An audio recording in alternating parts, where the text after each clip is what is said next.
നമസ്കാരം. ശ്രീകൃഷ്ണ നക്ഷത്രങ്ങളിൽ സ്ത്രീകൾ ജനിച്ചാലുള്ള പ്രത്യേകതകളെക്കുറിച്ച് നമുക്ക് മനസ്സിലാക്കാം.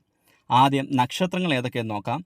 രോഹിണി, മൂലം, തൃക്കേട്ട, കാർത്തിക, അത്തം, ഭരണി, പൂരം, ഉത്രം, അവിട്ടം, ഉത്രട്ടാതി എന്നീ നക്ഷത്രക്കാരാണ്. ഈ പറഞ്ഞിരിക്കുന്ന ശ്രീകൃഷ്ണ നക്ഷത്രക്കാരിൽ ആരെങ്കിലും നിങ്ങളുടെ വീട്ടിലുണ്ടെങ്കിൽ ഞാൻ ഈ പറയുന്ന കാര്യങ്ങൾ ശരിയാണോ തെറ്റാണോ എന്ന് കമൻറ്റ് രേഖപ്പെടുത്താൻ മറക്കരുത്. കുട്ടിക്കാലം മുതലേ ആരുടെയും സഹായം സ്വീകരിക്കാൻ ഇവർ താല്പര്യപ്പെടാറില്ല. ആർക്കും ഒരു രീതിയിലും ബുദ്ധിമുട്ടും ബാധ്യതയും ആവാൻ ഇവർ ആഗ്രഹിക്കില്ല. ഇത് ചെറുപ്പം മുതൽ തന്നെ ഇവരുടെ സ്വഭാവത്തിൽ പ്രകടമാകും. എന്തിനേറെ സ്വന്തം മാതാപിതാക്കൾക്ക് പോലും ഞാനൊരു ഭാരമാകരുത് എന്ന് ചിന്തിക്കുന്നവരാണ്. പ്രായമാകുമ്പോൾ സ്വന്തം മക്കൾക്ക് പോലും ഭാരമാകാൻ ഇവർ ആഗ്രഹിക്കില്ല. ശരിയായാലും തെറ്റായാലും സ്വന്തം തീരുമാനത്തിൽ ഉറച്ചു നിൽക്കും. ഒരുപക്ഷെ തീരുമാനം തെറ്റിയാലും സ്വയം എടുത്ത തീരുമാനമാണല്ലോ എന്ന് കരുതി സമാധാനിക്കും.